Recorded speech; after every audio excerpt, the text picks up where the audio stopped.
জি, আজকে আমরা এক খুবই চাঞ্চল্যকর একটা বিষয় নিয়ে আলাপ করব। সেটা হচ্ছে ভারতের এই সময় একটি সাক্ষাৎকার ছেপেছে বিএনপি মহাসচিব মির্জা ফখরুল ইসলাম আলমগীরের, যেটা বিএনপি চেয়ারপারসনের গুলশানের অফিসে সেই সাক্ষাৎকারটা নেওয়া হয়েছিল। তো সেখানে মির্জা ফখরুল ইসলাম আলমগীর তিনি বলেছেন যে আওয়ামী লীগকে তারা নির্বাচনে চান, এমনকি জাতীয় পার্টিকেও চান। আমার প্রশ্ন হচ্ছে, এ, ওরা তো আওয়ামী লীগকে নিষিদ্ধ করার ব্যাপারেও সম্মতি দিয়েছিল, তো এখন হঠাৎ করে আওয়ামী লীগকে নির্বাচনে চায় কেন? রাশেদ হায়দার ভাই, যদি আপনার মতো করে একটু ব্যাখ্যা দেন। ধন্যবাদ মাসুদ ভাই। সম্ভবত এই মিটিংটা হয়েছিল সেপ্টেম্বরের 4 তারিখ, আমার যতদূর মনে পড়ে। এতদিন পরে গত পরশুদিন সম্ভবত কলকাতার সেই সাংবাদিক তার পত্রিকাতে এটা ফিচার আকারে ছাপেন, এবং উনি প্রমাণস্বরূপ যে বিএনপির খালেদা জিয়ার কার্যালয়ে উনি যে যে আপনার মির্জা ফখরুল ইসলাম আলমগীরের সাথে দেখা করেছেন সেই ছবিগুলো উনি পাবলিশ করে দেন। আর বিএনপির মহাসচিব ফখরুল ইসলাম আলমগীর উনি ওনার যে ভাষ্য পত্রিকাতে লেখা, যেটা আমরাও পড়েছি, আপনি পড়েছেন, সেটা হচ্ছে যে আপনার যে ওরা এখন আওয়ামী লীগ, জাতীয় পার্টি সহ 14 দলীয় ঐক্যজোট পুরোটাকেই নির্বাচনে চাচ্ছেন। এটা আমার কি মনে হয় জানেন? আমার মনে হয় যেন ওই যে গত 2024-এর 5ই আগস্টের পরের ঘটনা পরবর্তীতে আওয়ামী লীগকে তো ব্যান করে দেওয়া হলো, সেটা তো ওনারাও রাজি ছিলেন। যদিও ওনারা প্রথম বলছিলেন যে না, আমরা অবৈধভাবে কাউকে ব্যান করে দেখ, এটা চাই না, কিন্তু পরে ব্যান্ড হয়ে যাওয়ার পরে বলছিলেন না না না না, আমরা তো আগেই বলে এসেছিলাম যে হ্যাঁ ব্যান করা উচিত। এরপরে ঘটনা গেল, দিন গেল, রাত গেল, অনেক দিন গেল, ওনাদের কিছু কিছু নেতা নেত্রীরা কিন্তু আওয়ামী লীগকে এইভাবে ব্যান করা উচিত হয় না, ওই করা উচিত হয়, সেই করা উচিত না, এগুলা বলছে। তো আমার যদ্দূর মনে হয় যে এখন যদি আওয়ামী লীগ বিহীন নির্বাচন করে, তাহলে ওরা যে এত বছর বলে আসছে আওয়ামী লীগ একতরফা নির্বাচন করে, এইবারের নির্বাচনটাও তো সেম একতরফা হয়ে যাবে। কারণ আওয়ামী লীগ তো বিশাল জনগোষ্ঠীর একটা দল, মুক্তিযুদ্ধের দল, এই দলই দেশ স্বাধীন করেছে। এই দলের আপনি যদি একেবারে ফেলে দেন, আমি বললাম যে আওয়ামী লীগ চরম দুর্নীতিবাজ, একেবারে ফেলে দিল আপনার 35% নিচে না এই দলের জনসমর্থন। আর যদি আপনি এখন 14 দলীয় জোট প্লাস জাতীয় পার্টি ধরেন, তাহলে 50% প্লাস, তাহলে আপনার 50% লোককে দূরে রেখা তাদের মতামত বিহীন আপনি একটা ইলেকশন করবেন, সেই ইলেকশন পৃথিবীর সবাই মেনে নিবে, এটা তো হবে না আমার মতে। আপনাকে আমি একটু একটা গ্রাফ দিতে পারি মুখে। সেটা হচ্ছে ধরেন আমি যে দেশে থাকি ফ্রান্সে, এইখানে ভোট হয় 2বার, এটা প্রেসিডেন্সিয়াল নির্বাচনে 2বার ভোট হয়। তো প্রথমবার দেখা যায় কি জানেন, ভোট পড়ে হয়তো আপনার 30, 35, 40%। এই ভোটের কারণে আবার দ্বিতীয়বার যখন ভোট হয় তখন যায় এটা তো 60, 70, 75% পর্যন্ত উঠে যায়। এখন যদি প্রথমবারের ইলেকশনে 50%-এর উপরে ভোট হয়, তাহলে আর সেকেন্ড টার্ম দরকার নেই। আবার যদি প্রথম টার্ম এবং সেকেন্ড টার্মও 50%-এর নিচে হয়, তখন যে আবার রি ইলেকশন করাইতে হয়। এটা হচ্ছে এইসব জায়গায় নিয়ম, গণতান্ত্রিক দেশের নিয়ম। তো সেই হিসাবটা হয়তো এতদিন পরে হলো বোধোদয় হয়েছে আপনার আমাদের মির্জা ফখরুল ইসলাম আলমগীরের। আবার একটা কথা আমার যা মনে হয়, অন্যভাবে আমি এটা চিন্তা করি, যে মির্জা ফখরুল ইসলাম আলমগীর তো এমনিই বলেছিলেন, মানে ব্যক্তিগত সম্পর্কে, কারণ ওই সাংবাদিকের সাথে বলছেন, এটা হয়তো ওনার দলীয় কথা না, এটা উনি হয়তো 2 দিন আগে পরে হলেও বলবেন। যদিও মির্জা ফখরুল ইসলাম আলমগীর গতকালকে একটা স্ট্যাটাসে বলেছিলেন যে ওনার কথাকে এআই দিয়ে বানিয়ে অনেক কথা বলা হচ্ছে, এই ধরনের একটা স্ট্যাটাস উনি দিয়েছিলেন। এখন দলীয় উনি কয়েকদিন পরে বললেন যে এটা দলীয় ফোরামের কথা না, আমি এরকম বলি নাই। কারণ বাংলাদেশের রাজনীতিকদের চরিত্রই জানেন, যেন এই কথাও বলতে পারে। আর হয়তো ওই যে যেটা বললাম, শুভবুদ্ধির উদয় হয়েছে, উনি বুঝতে পারছেন।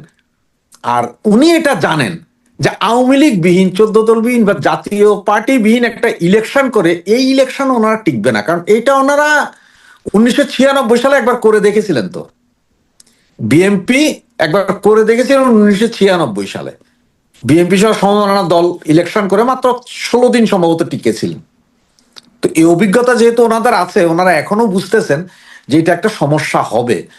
আর আওয়ামী লীগ ছাড়া ইলেকশন, জামাত এই ইলেকশন করতে দিবে না। এখন যত কথাই বলুক, জামাতও চাচ্ছে ঠিক ইলেকশনের আগে যে আরেকটা ভেজাল লাগাই দিবে, ইলেকশন হবে না। সুতরাং বাংলাদেশে ইলেকশন করতে হলে সব পার্টিকে নিয়ে ইনক্লুসিভ ইলেকশন করতে হবে, মোটামুটি ইনক্লুসিভ ইলেকশন করতে হবে।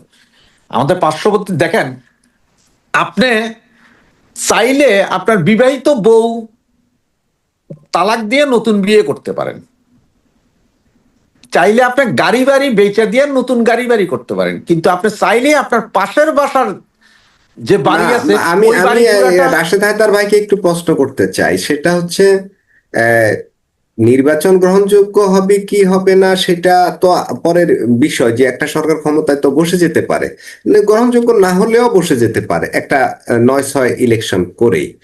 এটা আমাদের মতো তৃতীয় বিশ্বের দেশগুলোতে এমন ঘটনা অহরহরই ঘটে। আমার কথা হচ্ছে এই সময়ে আওয়ামী লীগকে চাইতে হবে কেন? আওয়ামী লীগ ছাড়া কি জামাত বিএনপি সহ ইলেকশন করে তারা ক্ষমতায় তো যেতেই পারে? এই ক্ষেত্রে ক্ষমতায় কে যাবে? কি বিএনপি যাবে না জামাতে ইসলাম যাবে? ভোটটা কার বেশি? বা আওয়ামী লীগ ক্ষমতায় আসলে ভোটের পোর্শনটা কেমন হবে ভোটে আসলে? আর যদি আওয়ামী লীগ না আসে তাহলে কি পরিস্থিতি দাঁড়ায়? এই বিষয়টা যদি একটু বলেন। এখন আমার যেটা মনে হচ্ছে জানেন, যে বিএনপির মধ্যে একটা ভয় ঢুকে গেছে। ওই যে ঢাকা ইউনিভার্সিটি, তারপরে রাকসু, এই দুটোই ইলেকশন, বিশ্ববিদ্যালয় ইলেকশন গুলোতে ভয় ঢুকে গেছে ওদের।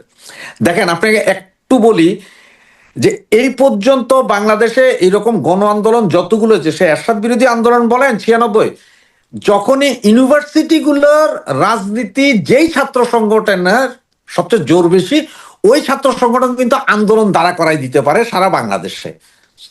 আর সারা বাংলাদেশ কিন্তু দেখে থাকে ঢাকা ইউনিভার্সিটি বা রাকসু, ঢাকা ইউনিভার্সিটির কথাই বলতাম, ওদের দিকে তাকায় থাকে যে ওখানে ছেলেরা কি বলে, ওরা কি বলে। বিএনপি হয়তো বুঝা ওরা মনে করতেছে হয়তো যে আয় হায়, যদি একটা ইলেকশন জামাত আর বিএনপি মিলা করে, সেই ইলেকশনে হয়তো জামাত জিতা যাবে। কারণ হচ্ছে ঢাকা ইউনিভার্সিটি ঘর পোড়া গরু ভাই সিঁদুর দেখলে ডরা, এটা আপনারা বিশ্বাস করতেই হবে। কারণ ওদের মাথায় তো ঢুকে গেছে এখন যে আওয়ামী লীগ সম্ভবত জামাতরে মনে হয় ভোট দিয়ে দিছে, যার কারণে ঢাকা ইউনিভার্সিটি, রাকসু সব জিতে গেছে। এই ভয়ের কারণে তারা হয়তো মনে করতে এখন যদি নির্বাচন করি তাহলে জামাত তো কোনো অকারেন্সে নাই, কোনো অঘটনে নাই। আর কিন্তু বিএনপি তো প্রতিনিয়ত যা করতেছে এগুলো মানুষের মন মননে বৈশা আছে। এখন পাবলিক খেপা যায় যদি একচাটিয়া জামাতরে ভোট দিই, জামাত জিতা যাবে গা, জামাত 300 আসনের মধ্যে 240 আসন নিয়ে যাবে। এইটা বিএনপির ভয় ঢুকে গেছে। মূলত এটা ভয়, বিএনপির একটা ভয়ের কারণে।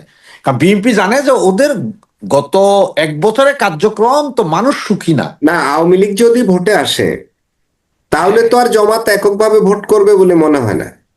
আওয়ামী লীগ যদি ভোটে আসে, আওয়ামী লীগ যদি ভোটে আসে তখন জামাত হয়তো এককভাবে ভোট করবে না। করে এটা লাভ হবে যেমন কি? ঠিক, করলে 2-3 সিট পাবে, লাভ হবে কি এককভাবে ভোট না করলে? জামাত হয়তো, আওয়ামী লীগ ভোটে আসতো, জামাত হয়তো এককভাবে ইলেকশন করতে পারে, এখানে কিছু ব্যাপার আছে। কারণ বিএনপির এমন কিছু আসন আছে যেগুলো বিএনপি কলা গাছ দাঁড়া করাই দিলেও হবে। আবার এমন কিছু আসন আছে যেগুলোতে বিএনপি ফাইটে যায়, আওয়ামী লীগ ওইসব জায়গায় জিতবে না। না রাশেদ হায়দার ভাই, আমি আবার আপনাকে বলি, যদি জামাত আলাদা ভোট করে বিএনপি আলাদা ভোট করে তাহলে তো ক্ষমতায় যাবে আওয়ামী লীগ। এটা আওয়ামী লীগকে ঠেকাবে কে? হ্যাঁ, এটা এটা বাস্তব, এটা বাস্তব। না আমি আপনার যেটা বলতেছি যে তো জামাত ওরা তো আওয়ামী বিএনপির লীগকে চেয়ে বেশি আসন ঠেকাবে। পাবে। ওরা আওয়ামী লীগকে ঠেকানোর স্বার্থে তো জামাত বিএনপি আবার সেই 4 দলীয় জোট বা এখন বহুদলীয় জোট হয়ে যাবে। এখন এখানে একটা টুইস্ট আছে, দেখেন জামাত এখন নিজেরাই জানে যে আওয়ামী লীগ যদি নির্বাচনে আসে, আওয়ামী লীগ যদি নির্বাচন করে, তাইলে জামাত এখনকার যে পজিশন জামাতের, তাতে জামাত প্রধান বিরোধী দল হয়ে যাবে। এটা জামাত জানে। হ্যাঁ, এখনকার বিএনপি কিন্তু পজিশনে মাইর খাবে। জামাত হয় ক্ষমতায় যাবে, না হয় প্রধান বিরোধী দল হবে। এটা ঠিক হ্যাঁ, আছে, এই পজিশনটা জামাতের এই মুহূর্তে আছে আমার আওয়ামী মনে লীগের হয়। সাথে জামাত পাইরা ওইটা ক্ষমতায় যেতে পারবে না, কিন্তু প্রধান বিরোধী দল জামাত হয়ে যাবে। বিএনপি 3 থেকে 4 নম্বরে যাবে গা। আবার আওয়ামী লীগ সারা যদি ইলেকশন করে, তাহলে হয়তো চান্স আছে যে ওই যে ইসলামিক ঐক্য জোটের নাম দিয়া জামাত একটা সংগঠন কইরা পুরো ভোট একসাটিয়ে নিয়ে যাবে, যেখানে ওইটা তো ঠিক BNP আছে, মৃত্যু আওয়ামী লীগ হবে। ভোটে না আসলে তো জামাত ইসলামী দলগুলোকে নিয়ে আলাদা একটা ইয়ে তৈরি করবে, একটা ঐক্য তৈরি করবে, একটা জোট তৈরি করে ঐক্য তারা তৈরি ভোট করবে, জি, করবে এবং তাদের ক্ষমতায় যাওয়ার সম্ভাবনাটা বহু গুণে বেড়ে যাবে। এটা এটা বহুগুণে একদম বেড়ে যাবে। স্বাভাবিক, কারণ এটা মুসলমানের দেশ। ঠিক আছে, জি, ধর্ম অনুভূতির একটা বিষয় আছে, ওই জায়গাগুলো ওই পয়েন্টগুলো তারা কাজে লাগাবে, শতভাগ কাজে লাগাবে। আর যদি আওয়ামী লীগ ভোটে আসে, সেই ক্ষেত্রে কিন্তু আওয়ামী লীগ ঠেকানোর জন্য তারা সবাই একজোট হবে, কারণ এই 16 মাসে, কত মাস, 13 মাসে যত ঘটনা ঘটছে, ওরা ভয়ে আছে যে আওয়ামী লীগ ক্ষমতায় আসলে তো আমাদের মহা বিপদ। তো তারা ঐক্যবদ্ধ হবে না? আপনার কি মনে হয়? হ্যাঁ, তারা ঐক্যবদ্ধ হবে। এটা এটা আপনি বলছেন তারা ঐক্যবদ্ধ হবে, কিন্তু এখন ঐক্যবদ্ধের যে সিস্টেমটা আছে, বিএনপির সাথে জামাত সব করবে, কিন্তু ওই যে আগে যেরকম 8 দলীয় ইয়ে ছিল ওদের, যে 8 দলীয় ঐক্য জোট ছিল, ওইরকম জোটে এখন জামাত যাবে না। কারণ কি জানেন, জামাত ভালো করে জানে যে ওরা একক ইলেকশন করলে বিএনপির চেয়ে ভালো ভোট পাবে।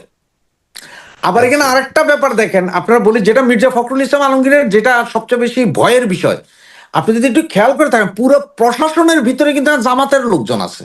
হ্যাঁ, প্রশাসনে জমাত একচেটিয়া জমাত, এটা ঠিক আছে। এবং বিএনপি কি ভয় পাচ্ছে জানেন, আওয়ামী লীগকে বাহিরে রেখে যদি নির্বাচন হয়, তাহলে এই প্রশাসন ইলেকশন ইঞ্জিনিয়ারিং এর মাধ্যমে জামাতকে জিতাই দিতে পারে।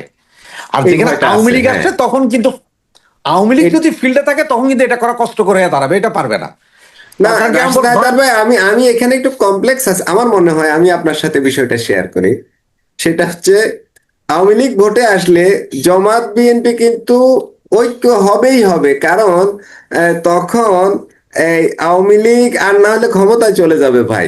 কারণ জামাতের ওদের ওদের ভোট 50%, তো আর আওয়ামী লীগের একা ভোট 50% বা 40%ই ধরেন না আপনি, তাও তো হয় না, আওয়ামী লীগই ক্ষমতায় যায়।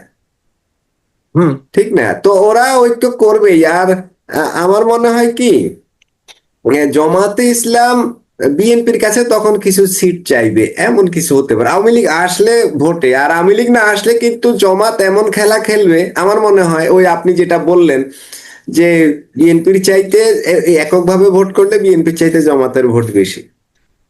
এটা কিভাবে খেলবে খেলাটা আপনাকে একটু বলি আমি। এক্সাম্পল, আওয়ামী লীগ নাই, ইলেকশনে নাই, তাহলে বাকিরা সবাই ইলেকশন করতেছে। এখন ঢাকা ইউনিভার্সিটির মতো একটা অবস্থা হবে, দেখেন, জামাত 300 আসনের মধ্যে 260-70 আসন নিয়ে যাবে, বলবে যে না, মানুষ তো 17 বছর ভোট দিতে পারে না, এই জন্য ভোট দিতে আসছে, মানে ভোটের কাস্টিং দেখানো হবে 70 থেকে 80%, হয়ারাস ভোটার হবে আসলে টেন ওটা পার্সেন্টের সম্ভব, নিচে। প্রশাসনে ওদের এই পরিমাণ লোক আছে, এই হ্যাঁ, সব কিছুই সম্ভব। এবং আপনি যেটা বলছেন যে যদি আওয়ামী লীগ আসে এদের ঐক্য হবে, আওয়ামী লীগ আসার পরও এদের ঐক্য হইলেও আওয়ামী লীগের সাথে পারবে না এরা।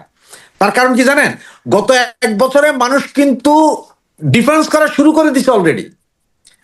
আওয়ামী লীগের সবচেয়ে বেশি আগায় নিবে হচ্ছে যে ওই যে আপনার ইয়েটা কোনটা, উন্নয়ন কর্মকাণ্ড, এই মেট্রো রেল ফেট্রো রেল অমুক তমুক। আর গত 1 বছরে যত দুর্নীতির চিত্রগুলো বেড়ে আসছে, যেই না এই সরকার যায়, লিবারেল একটা তত্ত্বাবধায়ক সরকার আসবে, তখন দেখবেন যে এই সরকারের সমস্ত দুর্নীতি 10 দিনে আপনি পত্রিকার কোথাও, মানে চোখে অন্য কিছু পড়বে না, সচিত্র দুর্নীতির খবর বেরোতে থাকবে। বিএনপি কি করছে, এনসিপি কি করছে, জামাতে কি করছে, এগুলো বেরোয় আসবে। এখন যেটা বেরোইতে পারতেছে না, আর সেইটাই তখন তাদের জন্য আবার কাল হয়ে দাঁড়াবে। এটা একদম 100% লিখে রাখতে পারেন যে আওয়ামী লীগের নির্বাচন করতে দিলে আওয়ামী লীগের ঠেকাইতে পারবে না, ওরা জিতবেই, ওরা জিতবে, এটা আহ, 100% আহ, শিওর। তাহলে মির্জা ফখরুল ইসলাম আলমগীরের যেই মন্তব্যটা বা যেই ইচ্ছাটা, এটা তো হলো বিএনপির ইচ্ছা। তো বিএনপি, তাহলে আমরা এটা ধরে নিতে পারি যে বিএনপি আসলে মনে মনে চায় যে সব দলই ভোট করুক, যাতে করে বিএনপির ইজ্জতটা বাড়ে, মানে বিএনপি তখন একটু সম্মান পায় বেশি। আর না হলে বিএনপি কিন্তু জামাতের জাতাকলে পড়ে যাবে, এরকম মনে করেন